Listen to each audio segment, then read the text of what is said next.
mis queridos hermanos y amigos, los que están acá, ahora sí se oye, los que están acá y los que nos están viendo o escuchando a través de la internet o cualquier otro medio. Nosotros en este mes de marzo, ya estamos a 8 de marzo, ya hoy es el segundo domingo de este mes, estamos haciendo énfasis en particular en nuestras células. No estoy hablando de las células biológicas de nuestro cuerpo, sino estos grupos pequeños que nosotros tenemos como parte de nuestra iglesia, que por supuesto le hemos llamado células por su semejanza con las células del cuerpo vivo, que aunque son pequeñitas, entre todas son las que forman nuestro cuerpo, nuestro organismo, ¿cierto? Y nuestras células aquí en la iglesia, nuestros grupos pequeños, son los que forman y tienen la vida de nuestra iglesia. Y en eso estamos nosotros haciendo énfasis en este mes de marzo. En particular, estamos repitiendo esta frase que hace un ratito la estábamos diciendo, pero ustedes me van a ayudar a decirla ahora de nuevo. ¿Cómo dice? Prediquemos y enseñemos en público y en las casas. Basado en, esta es la visión 2020, ¿cierto? Basado ahí en Hechos 20:20, en lo que decía el apóstol Pablo que él se había dedicado. La pregunta que nos estamos haciendo entonces es, ¿por qué en las casas? ¿Por qué en las casas? Hemos puesto esa pregunta porque muchos cristianos tienen, o vamos a decir, tenemos todavía la mentalidad, vamos a decir, tradicional.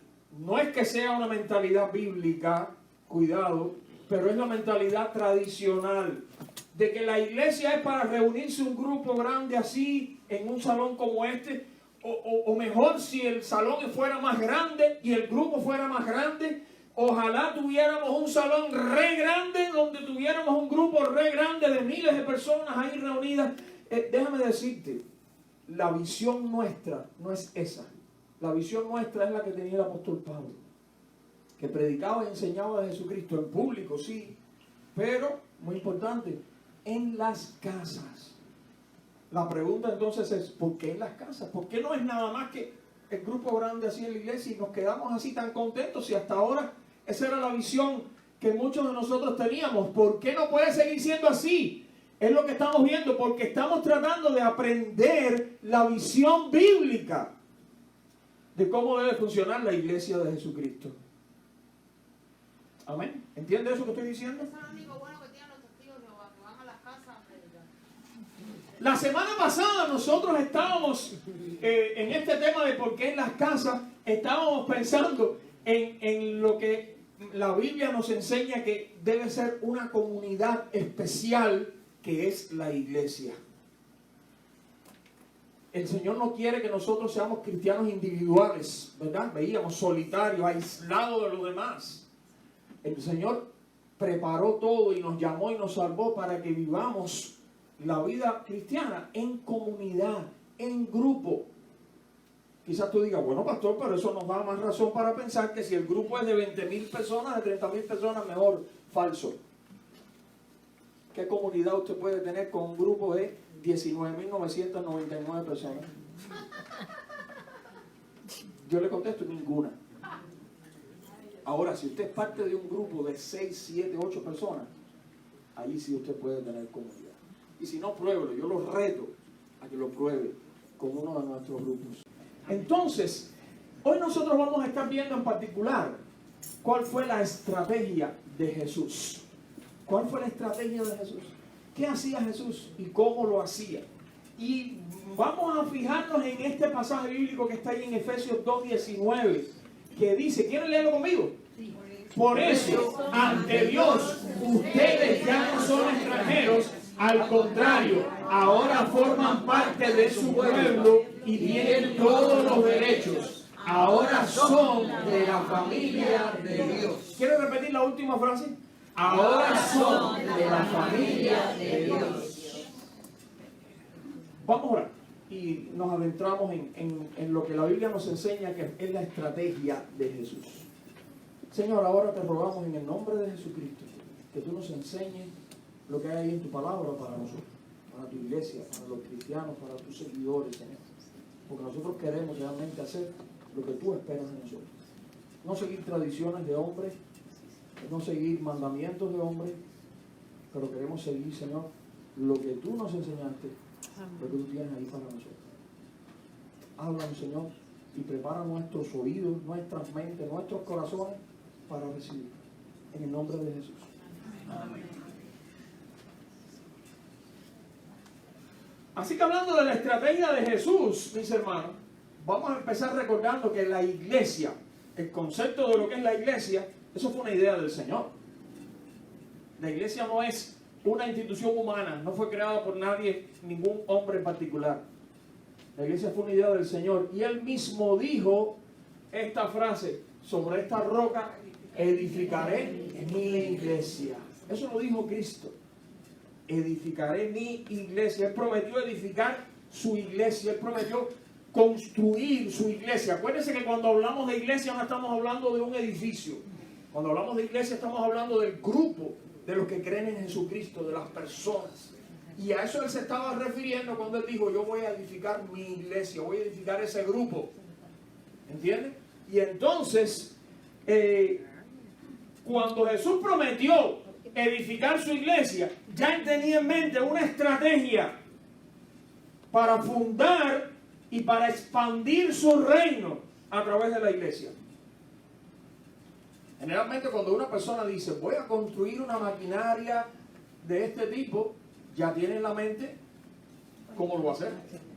Tiene en la mente un plan, un método. Voy a hacer esto, voy a usar estas herramientas, voy a usar estos materiales y lo mejor todavía, voy a tratar de que esa maquinaria cumpla tal propósito. Cuando el Señor Jesucristo planeó construir su iglesia, ya Él tenía una idea de cómo iba a hacerlo, para qué iba a hacerlo. Y sabes, incluso hasta con quién iba a hacerlo, y eras tú uno de ellos. También pensó en ti. Pero sí tenía una estrategia desde el principio y la puso en práctica. Por eso la idea principal nuestra hoy dice: la estrategia de Jesús para su iglesia estaba basada en el oikos. Pastor, ¿qué cosa es oikos? Eso no está en español. No está en español. La semana pasada estábamos explicando, es una palabra griega que es la palabra que se usa originalmente en el idioma original allí en el Nuevo Testamento. Cada vez que tú ves que en español dice casa o dice familia, las dos cosas, la palabra original era la palabra oikos, porque se puede traducir de las dos maneras, casa o familia. Pastor, pero qué enredado, ¿cómo van a traducir o usar la misma palabra para casa y para familia? Tú y yo también lo hacemos. Sí, no te asustes, tú y yo también lo hacemos, porque tú dices: porque mi casa entera somos gente que... Estás usando la palabra casa, pero te estás refiriendo a la familia, no te estás refiriendo a las paredes, ¿verdad? Y por ejemplo, un versículo que conocemos mucho en la Biblia, cuando Josué dijo: yo y mi casa serviremos al Señor. Y entendemos perfectamente que Él no está hablando de las paredes y del techo, ¿verdad que lo entendemos? Que está hablando de ¿qué?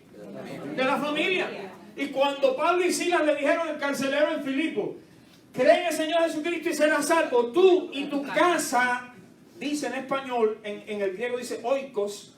Nosotros entendemos clarito que no estaban refiriéndose a las paredes, al piso y al techo y a las ventanas. Se estaba refiriendo a la familia. Porque otra vez, en el griego la misma palabra oikos se usaba para casa y para familia.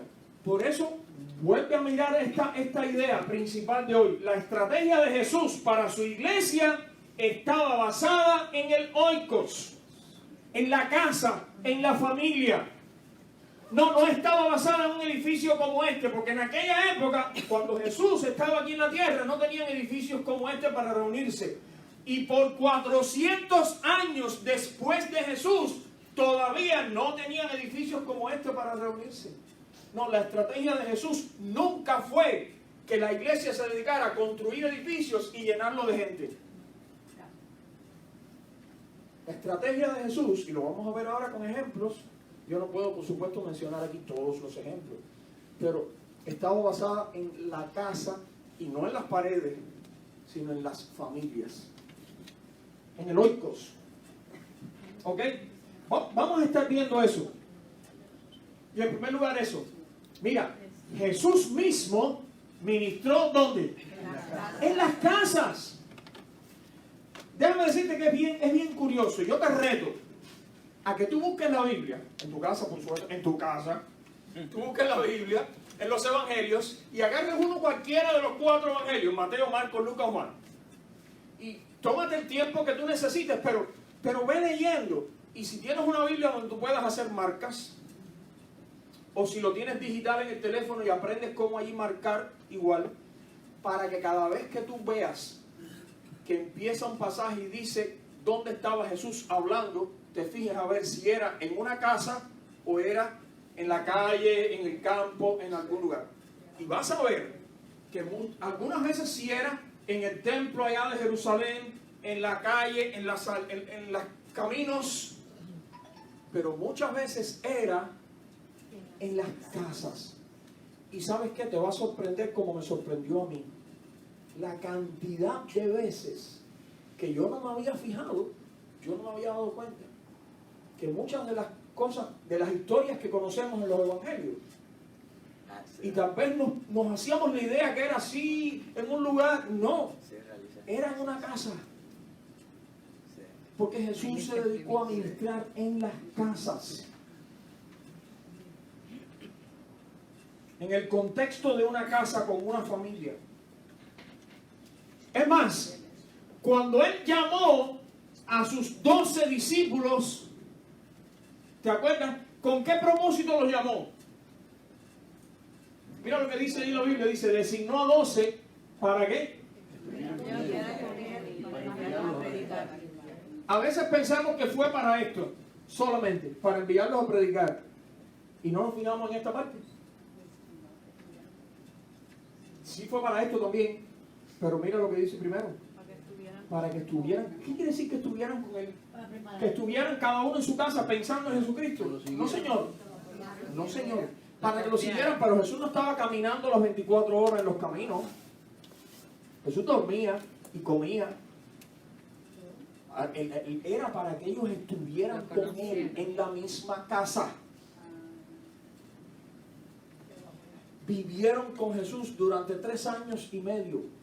12 discípulos hombres y, como yo decía el domingo pasado, y un grupo de mujeres también, porque entre 8 o 10 mujeres que estaban allí también y los ayudaban y con las comidas y servían a Jesús. Y algunas de ellas, dice la Biblia, que hasta aportaron dinero para la extensión del reino, porque eran mujeres pero tenían dinero, sí, no piensen.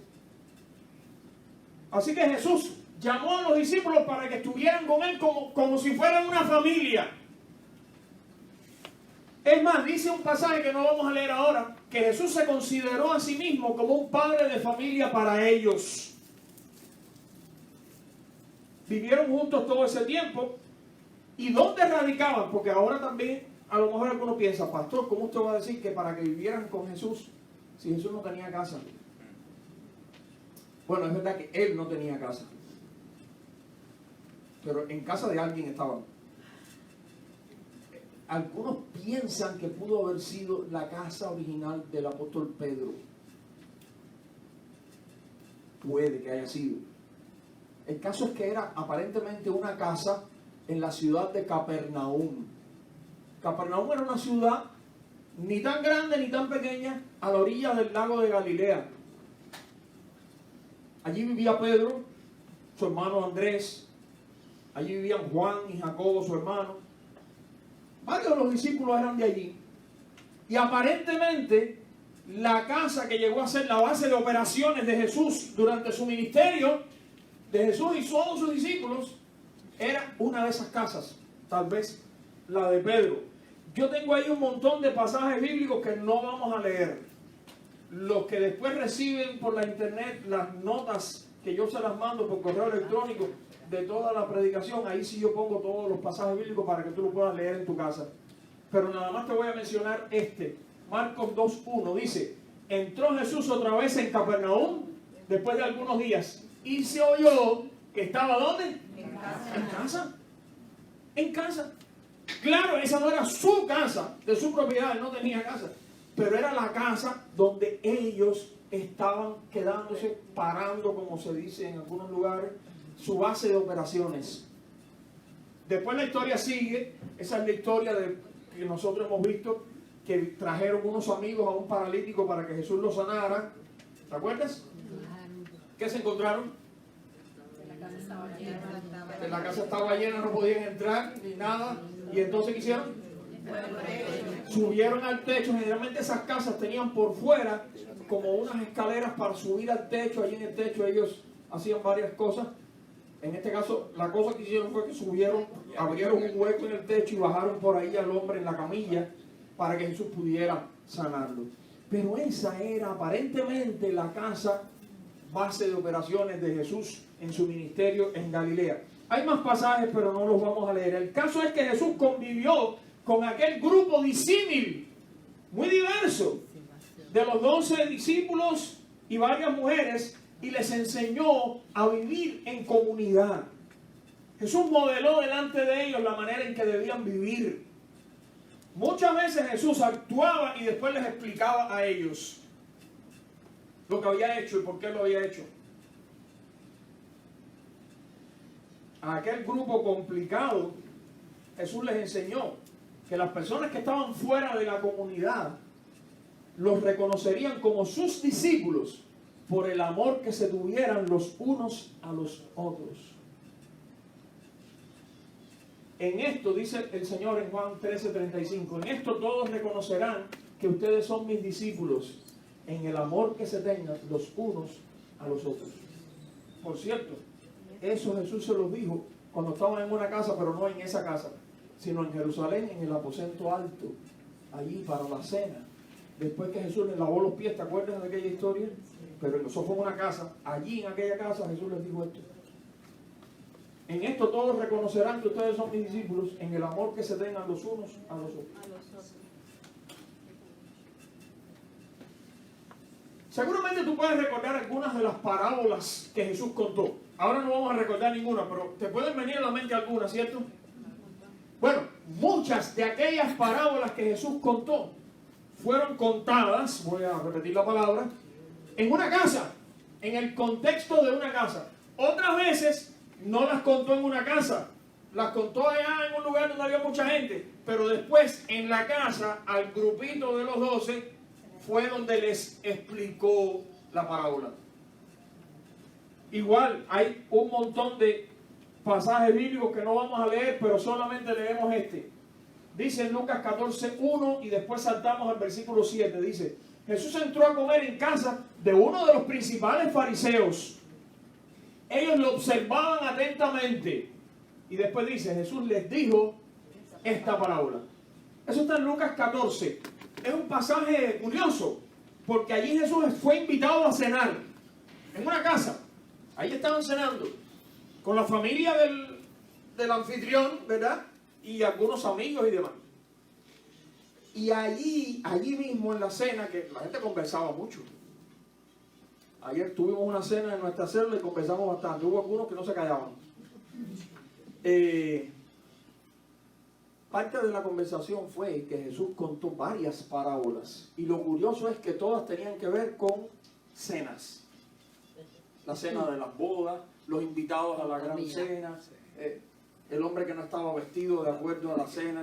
Todas esas parábolas Jesús las contó en aquella casa de familia donde lo invitaron a cenar. Y él aprovechó el ambiente que había allí, que era de una cena. Qué raro que no era engordado. Y allí habló entonces varias parábolas con el tema de la cena. Y así hizo en varios lugares donde estuvo. Un caso especial que recordamos probablemente era la casa de Marta, María y Lázaro. ¿En qué pueblo? En Betania. Betania, cerca de Jerusalén. Allí Jesús iba mucho. Él consideraba a esta familia sus amigos. Y allí entonces también enseñaba y les hablaba. Recordarán la historia donde María se puso a escuchar a Jesús y Marta por allá en la cocina, en las cosas, y se molestó y todo allí. El otro caso especial, que ya lo mencionamos, fue la noche de la última cena de Pascua allí con sus discípulos. Esa no era su casa. Esto era en Jerusalén. Ninguno de ellos vivía en Jerusalén. Pero si tú lees el pasaje en la Biblia, vas a ver cómo Jesús les dio instrucciones que entraran a la ciudad, que iba a salir un hombre cargando agua. Eso no era para nada común. Las mujeres eran las que cargaban el agua. O sea, aquel hombre cargando agua era algo notorio. Lo siguieran, y cuando el hombre entrara en una casa, ellos entraran y hablaran no con ese hombre, con el dueño de la casa, y le dijeran que dónde estaba el aposento, la habitación preparada para Jesús y sus discípulos para tener la cena de la Pascua. Y ese fue lo que nosotros llamamos el aposento alto. Literalmente dice, más arriba del suelo. Es lo que dice literalmente en el griego. Porque bueno, la casa está en el suelo, pero muchas de las casas tenían un aposento, una habitación, como decir, en un segundo piso, más arriba del suelo. Eso es lo que dice literalmente ahí. Quiero que puedas leer o escuchar esta frase que dice el escritor Joel Comiskey. Dice: el reino que Cristo inauguró no dependía de edificios adornados, ni de estructuras jerárquicas. Oye, a veces nosotros pensamos, esto es un paréntesis ahora, que eso es lo que nos hace falta en nuestra iglesia, tener un edificio grande, bien lindo, aquí todo estructurado, y las personas, y el otro, y el otro. Porque a veces eso es lo que vemos en algunas iglesias por ahí, pero eso no era lo que era el ministerio de Jesús. Sigo leyendo, dice, era un reino espiritual que entraba en los corazones y en las mentes de las familias en sus casas. Los judíos querían un despliegue de poder y de fuerza, pero Cristo eligió hacer la diferencia transformando de adentro hacia afuera. No, otra vez digo, la estrategia de Jesús nunca fue que la iglesia se dedicara a construir o a comprar grandes edificios y entonces las personas no, esa no fue. Es más, ¿puedes recordar aquella vez donde a Jesús lo quería seguir una gran multitud de miles de personas? ¿Cuándo fue? ¿A razón de qué fue? Los peces y los panes. Cuando alimentó una multitud de 5,000 personas o más, con aquellos panes y aquellos pescados. Y lo que no siempre recordamos es, cuando todo el mundo comió todo aquello y tenía la barriga llena, ¿qué quería hacer la gente? ¿Ves que no lo recordamos? Seguirlo, estar con él. ¿A quién dijo por ahí? Hacerlo rey. Hacerlo rey querían a Jesús. Imagínense, un hombre que les dio comida gratis, este tiene que ser el rey. No voy a decir lo que iba a decir. No puedo decir. Pero aquella gente querían hacer a Jesús rey. Todo el mundo, los 5,000 y pico o 6,000, porque 5,000 eran los hombres, súmale a eso, las mujeres, los niños, eran varios miles de personas. Todo el mundo caía atrás de Jesús. Vamos, ahora tú eres nuestro rey. ¡Ah! Si Jesús hubiera tenido la visión, la mentalidad de algunos líderes cristianos de hoy, diría, esta es la mía. De la noche a la mañana, ¿qué noche a la mañana? En unas horas de pronto ya tengo aquí una congregación de miles de personas. ¡Wow! Nos va quedando un poquito de pan y de pescado ahí. De pronto mira mi congregación cómo creció esto. Y ahora voy a hacer la otra pregunta. Eso es lo que la gente quería. ¿Se acuerda alguien lo que hizo Jesús?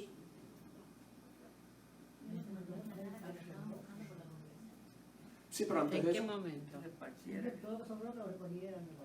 Sí, pero cuando vio que la gente lo quería hacer rey, ¿qué hizo Dijo que Jesús? el reino de él no era. Se fue. ¡Punto! Se fue de allí. Apartó, sí. Abandonó a aquellos miles de personas. No, esa no era su estrategia. Ese no era su plan. Él no había venido así para ese proceder. Se fue de allí. Se fue al punto que atravesó el lago y se fue para la otra orilla. Y al otro día, cuando la gente se dio cuenta que estaba del otro lado, ¿qué hicieron la gente? No tenían barco para 6,000, 7,000 personas, pero le dieron la vuelta al lago caminando y ahora se le aparecieron. Pero como Jesús no estaba tratando de pronto tener una congregación de miles de personas, porque ese no era su ministerio, ni su estrategia, no les dijo, ay, qué bueno que ustedes vinieron, yo los estaba esperando, no les dijo. Le dijo, yo sé que ustedes me están siguiendo, no por lo que yo enseño, sino porque comieron y se les llenaron la barriga. Le digo, es más, esfuércense, no por la comida esta que perece, sino por la que permanece a vida eterna. Busquen no el pan de esta tierra, busquen el pan del cielo. Entonces, ay Señor, ¿dónde está el pan del cielo? Y yo le digo, yo soy el pan del cielo. Yo soy el pan de vida que descendió del cielo y le da vida al mundo. Pero ellos no estaban buscando a Jesús como Jesús. Estaban buscando el pan, la comida. No, eso no era lo que le interesaba a Jesús. Como hoy en día muy interesante. Jesús prefirió seguir ministrando a su grupito familiar de 12 hombres y algunas cuantas mujeres. Se quedó con ese grupito. A ellos era lo que generalmente le explicaba sus parábolas. Por ejemplo, miren acá dice, una vez en la casa, después de haber dejado a la gente, sus discípulos le preguntaron el significado de lo que acababa de decir. Jesús le había contado parábolas y eso a la gente, pero cuando entraron en la casa, allí entonces los discípulos le preguntaron y él les explicó. Jesús se enfocó en un grupo pequeño. Lo voy a decir otra vez. Jesús se enfocó en un grupo pequeño, con relaciones íntimas y responsables, y no en las multitudes. Si tú no recuerdas nada de lo que yo dije hoy, qué bueno que recordaras esto nada más. Lo voy a decir otra vez. Jesús se enfocó en un grupo pequeño, con relaciones íntimas y responsables, y no en las multitudes. No, la estrategia de la iglesia de hoy no deben ser las multitudes, porque la estrategia de Jesús no eran las multitudes. Con su estrategia, él estaba enseñando la idea de que la iglesia iba a ser la nueva familia de Dios, no la nueva multitud de Dios, sino la nueva, que es ¿cuál es la palabra que se usa? La nueva familia de Dios, el oikos de Dios. Así que Jesús ministró en las casas, pero no se quedó la cosa ahí. Jesús envió a los suyos a hacer ¿qué? A establecerse en casas. Rapidito, solo 2 pasajes. En una ocasión Jesús envió a esos mismos 12, que ya estaban medio entrenados, los envió a ir de 2 en 2 por los pueblos. Y en otra ocasión ya el grupo era mayor y envió 70, dicen algunas traducciones de la Biblia que el número exacto era 72. Y los envió también de 2 en 2. Solo quiero mostrarte algo de lo que él les instruyó a los 12 y después a los 70. Mira lo que dice. Esto fue a los 12. Cada vez que entren en una ciudad o aldea, busquen a una persona digna y quédense ¿dónde? En su casa. En su casa. Hasta el día siguiente que van para otra casa. Y después para otra casa. Y después van tocando puerta por puerta. No. Dice, quédense en su casa hasta que salgan de ese lugar. ¿Qué les está diciendo Jesús? Ahora van a ir a tal pueblo. No sé, Betania, por ejemplo. Busquen ahí a alguien que sea digno. Y entonces conversen con esa persona. Y por supuesto, si esa persona les brinda su casa, eran 2 discípulos los que estaban haciendo el trabajo. Acuérdense, eran de 2 en 2, no eran los 12 de pronto, eran 2. Quédense en su casa hasta que ya se vayan a ir de la ciudad. 2 días, 3 días, 5 días, lo que vayan a estar ahí. Cuando entren en el hogar, bendíganlo. Si resulta ser un hogar digno, dejen que su bendición siga allí. Si no lo es, retiren la bendición. Y sigue el pasaje hablando, pero lo que quería que nos fijáramos es en el hecho de que Jesús los mandó, los comisionó, les instruyó a que fueran a los lugares. ¿A dónde? ¿A qué? A buscar una casa. Y que esa casa, con esa familia digna, fuera de pronto su centro de operaciones. Porque eso es lo que hacía Jesús. Más adelante, cuando instruyó a los 70, le dijo algo parecido. Te leo acá, en Lucas 10. Dice, después de esto el Señor escogió a otros 72, dicen estas traducciones que el número exacto era 72 discípulos, y los envió de dos en dos para que llegaran antes que él a todos los pueblos y lugares donde él pensaba ir. Mira lo que les digo. Cuando lleguen a una casa, primero saluden y digan paz a esta casa. Si hay allí alguien digno, acuérdense que el saludo típico judío era y sigue siendo shalom, que es paz. Si hay allí alguien digno de paz, la recibirá, pero si no, la bendición no se cumplirá. Quédense, como dicen, en la misma casa, coman y beban lo que allí les den, porque el trabajador tiene derecho a su salario. Y especifica, no anden de casa en casa. O sea que, mira, No saben cuántas veces a mí me han enseñado a través de mi vida cristiana que los cristianos tenemos que andar de casa en casa. Lucas 10, Y Jesús le dijo a los 70, ¿qué cosa? no anden de casa en casa. ¿Y que no qué? No anden De casa en casa. Cuando lleguen a un pueblo y los reciban bien, coman lo que les sirvan. Sáñense a los enfermos y díganle, el reino de Dios ya está cerca de ustedes. Solo quiero puntualizar, esas casas no eran locales vacíos que alguien les iba a prestar o a rentar para ellos trabajar allí. Eran familias que vivían allí y que de alguna manera Dios los había preparado. Acuérdate que la palabra casa ahí también quiere decir familia. La palabra oikos. Familias que Dios había preparado en esos lugares para recibir el evangelio y que iban a poner su casa a disposición del reino de Dios, para que se extendiera el reino de Dios. Así que Jesús no solamente ministró en las casas, sino que envió a los suyos, ¿a qué? A establecerse en casas. Finalmente, mis hermanos, termino con esto. Jesús prometió su presencia en los grupos, en las casas. En la primera ocasión en que Jesús explicó acerca de las reglas que gobernarían la nueva comunidad de creyentes, llamándola iglesia, por si a alguien todavía le quedan dudas, porque yo sé que la mentalidad tradicional es difícil de irse de aquí. ¿Se acuerdan que el domingo pasado les dije, tenemos que ¿qué? Desaprender muchas cosas para después aprender. Por lo que tenemos que desaprender es bien las tradiciones humanas. Eso hay que desaprenderlo. Nosotros no estamos aquí para seguir tradiciones humanas. No importa quién las haya iniciado. Nosotros estamos aquí para seguir lo que Jesús hizo y enseñó. Entonces, volviendo a lo que estaba diciendo. La primera vez que Jesús habló de cómo debía conducirse la iglesia, cómo debían arreglarse las cosas si de pronto un hermano en la iglesia tiene problemas con otro hermano. Ve, y cuando él empezó a hablar de estas reglas y habló del grupo y lo llamó iglesia, no se estaba refiriendo a una multitud. No. De hecho lo dice y menciona y dice 2 o 3. Pastor, usted está diciendo que para Jesús una iglesia eran 2 o 3 personas. Mírame. Sí. Sí. La respuesta es sí.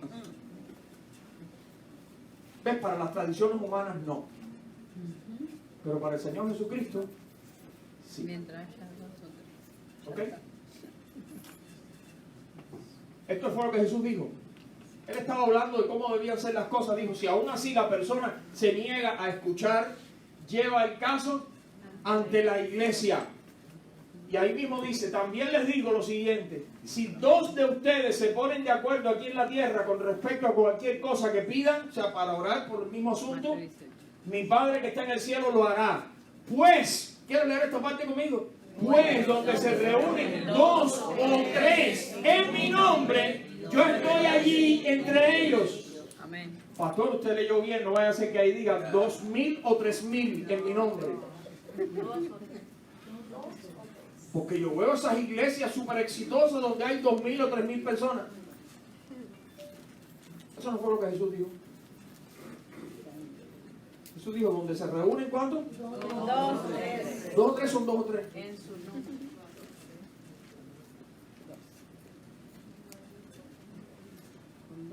Ahí mismo Jesús les prometió algo que al principio yo me imagino que sonó extraño.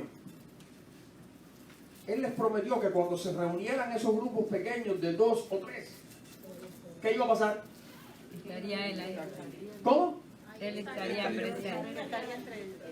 Que Él iba a estar allí. Oye, Presente. nosotros hemos escuchado de eso otras veces y no nos suena raro, pero yo me imagino que en ese momento eso sonaría raro. Sí. A ver, imagínatelo así, Jesús está aquí hablando, probablemente sentado en una casa con ellos, ¿ven? Jesús sentado aquí, ellos acá, y Jesús le dice, donde estén dos o tres congregados en mi nombre, yo estoy allí. Tal vez miraron a Jesús y le dijeron, o pensaron, yo me imagino que no todo lo que ellos pensaban, ellos lo dijeron, pero pensarían, ¿cómo Jesús va a estar donde están dos o tres si está aquí? Pero eso es lo extraordinario que empezó a suceder después que Jesús murió, resucitó y ascendió al cielo. Que a través del Espíritu Santo que vino a este mundo, ahora sí puede estar en todos los lugares a la vez. Y puede estar en este grupo que hay aquí, que hay no sé cuántos, 50, 60 personas, y en otro grupo que hay 5,000, y en otro grupo que hay 3. A la misma hora, en el mismo tiempo. En aquella época no, porque Él se había, acuérdense, metido ahí en ese cuerpo humano. Podía estar en un solo lugar. Pero ahora, en este momento, donde quiera que haya dos o tres reunidos en su nombre, ahí está Él. Esa es la maravilla que Él les prometió a estos grupos pequeños. De forma parecida, cuando Jesús murió y resucitó y le encargó la gran comisión a sus seguidores, pregunto otra vez, ¿qué fue lo que encargó en la gran comisión? 3 cosas para hacer. el mundo a predicar. Ese es Marcos 16, 15. Estoy pensando en lo de Mateo 28. Ir y hacer, ¿qué cosa? Discípulos. Hacer discípulos. ¿Qué más? Bautizándolos en el nombre del Padre, del Hijo y del Espíritu Santo. ¿Y qué más? Y enseñándoles todas las Y cosas enseñándoles que les que obedezcan todas las cosas que he mandado. O sea, cuando Él mandó a sus seguidores a hacer esas 3 cosas, hacer discípulos, bautizar y enseñar. Ahora un paréntesis. Y yo estaré. ¿Quiénes iban a hacer esa tarea? Todos. ¿Y cómo la iban a hacer? A ver, ¿en qué contexto la iban a hacer? Si tú lees después el libro de los Hechos, ¿en qué contexto la hicieron? Todo eso ellos lo hicieron en el contexto de grupos pequeños en las casas. La semana que viene vamos a hablar de eso. Yo no lo voy a hablar hoy. Pero la semana que viene vamos a descubrir qué hicieron y cómo hicieron los primeros discípulos. Hoy estamos enfocándonos en lo que Jesús mandó a hacer. Pero Él estaba mandando a sus discípulos, que Él sabía que iban a seguir trabajando igual que Él en las casas, en los oikos. Mandó a hacer discípulos, bautizar y enseñar. Y cosa curiosa que me llamó la atención esta semana leyendo uno de los libros que estaba leyendo para preparar esto. Jesús no les aseguró que les iba a dar poder. No. Lo que Él les aseguró, ahora lo vamos a leer. Que Él estaría con ellos. Y antes de eso, Haciendo le esto. dijo que Él había recibido, ¿qué cosa? Todo el poder, toda autoridad, toda potestad en el cielo y en la tierra. Y después que le dijo que Él había recibido toda esa potestad, todo ese poder, entonces les dijo, y yo voy a estar con ustedes. Estar con ellos. Él no le dijo, ahora yo les voy a repartir poder como el que reparte galletitas. Él dijo, yo he recibido el poder. O sea, dependemos ¿Porque el poder de quién es? Es de Cristo. No es tuyo ni es mío. Si tenías el sueño de llegar a alcanzar el poder como cristiano, el poder es de Cristo. Amén. ¿Ok? Sí. Ahora, Él lo que nos prometió es que Él, con todo su poder, iba a estar con su pueblo. Mientras hacíamos, ¿qué cosa? Obedecer. Las 3 cosas que nos mandó a hacer. Bautizar. Hacer discípulos, bautizar y enseñar. Enseñar. Que acuérdense que era para hacerlo en esos grupos pequeños. Jesús se acercó y dijo a sus discípulos: se me ha dado toda autoridad en el cielo y en la tierra, por lo tanto, vayan y hagan discípulos de todas las naciones, bautizándolos en el nombre del Padre y del Hijo y del Espíritu Santo. Enseñen a los nuevos discípulos a obedecer todos los mandatos que les he dado, y tengan por seguro esto, que estoy con ustedes siempre hasta el fin de los tiempos. Lo último que quería mencionar, que lo que Jesús aseguró y la seguridad que Él mismo nos da, aunque seamos un grupo pequeño en una casa. Dice la Biblia, que esos grupos pequeños en las casas, que como vimos la semana pasada, son el cuerpo de Cristo. La Biblia dice que en cada uno de esos grupos, que se le llama iglesia en la Biblia,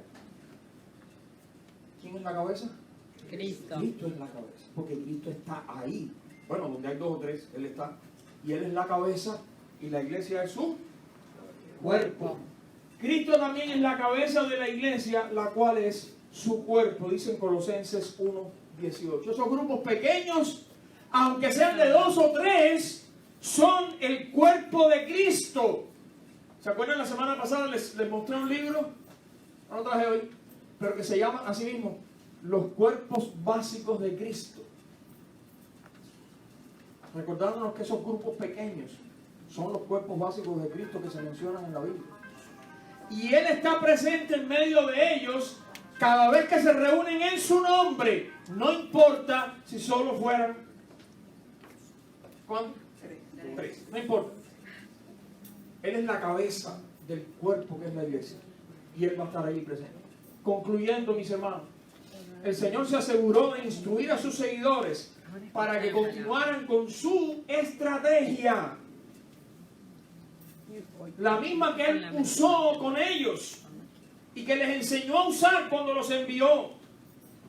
Grupos pequeños en casas, en oikos, tomando como núcleo a la familia y sus relaciones más inmediatas. La semana que viene vamos a hablar un poquito más de cómo eran estas familias y cuáles eran sus relaciones inmediatas. Luego les prometió su presencia poderosa en cada uno de esos grupos, por pequeños que fueran, mientras llevaran a cabo sus propósitos. De manera, mi hermano, que no se trata de una estrategia diseñada por el pastor tal o el escritor más cual en su libro. Se trata de la estrategia del mismo Señor Jesucristo para la edificación de su iglesia y la extensión de su reino. ¿Quién inventó esto de los grupos pequeños o células o grupos celulares? No fue el pastor Paul Young Cho allá en Corea. No, él no inventó eso. Él lo implementó, pero él no lo inventó. No es la estrategia de Young Cho. Ralph Neighbor, que lo inventó para hacerlo allá en Singapur y en... No. Esa es la estrategia del Señor Jesucristo. Amén. Fue como Él ministró aquí en la tierra, y fue lo que encargó a los 12, y fue lo que encargó a los 70, y por si alguien después que le quedaban dudas, le aseguró que donde estuvieran esos grupos pequeños reunidos en su nombre, allí iba a estar Él, como cabeza del grupo que es la iglesia. Sí, Señor. Que el Señor nos bendiga, hermano. Y que nosotros, yo lo que quisiera que en este mes, y es lo que el Señor ha puesto en mi corazón, por lo menos nos quede el deseo de aprender más de cómo es esto en la Biblia. Fíjate que lo que hemos estado hablando es lo que dice la Biblia, no es lo que dice John Cho, ni Ralph Neighbor, ni nadie. De vez en cuando te he mencionado una frase de un escritor, pero para ilustrar. Pero lo que dice la Biblia. La semana que viene vamos a estar, bueno, la semana que viene es el concierto compacto de alabanza. Yo no voy a hablar nada, yo no voy a predicar nada. Ellos van a cantar, van a predicar, van a hacer todo. Pero la otra semana, Qué lindo. entonces, vamos a estar hablando de la estrategia que siguieron los primeros cristianos. Lo que está en el libro de los Hechos, lo que se menciona en las cartas del apóstol Pablo, allí en la Biblia. Eso es lo que vamos a estar viendo dentro de 2 semanas.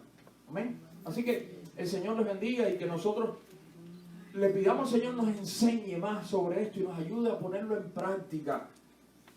Tal vez modificando en lo que haya que modificar los grupos que ya tenemos, las células que ya tenemos. Yo estoy tratando de que la nuestra se modifique ahí para que se parezca a lo que el Señor hacía. Estoy tratando. y en los grupos nuevos que se vayan a formar, que ojalá sean muchos. Amén. Porque la meta no es llenar un local de miles de personas. La No. meta es tener miles de grupos Pequeño. en la ciudad, grupos pequeños en la ciudad. Esa sí es la meta. Maná pequeño. ¿Entiendes? Amén. Señor les bendiga. Vamos a ponernos de pie entonces para cantar.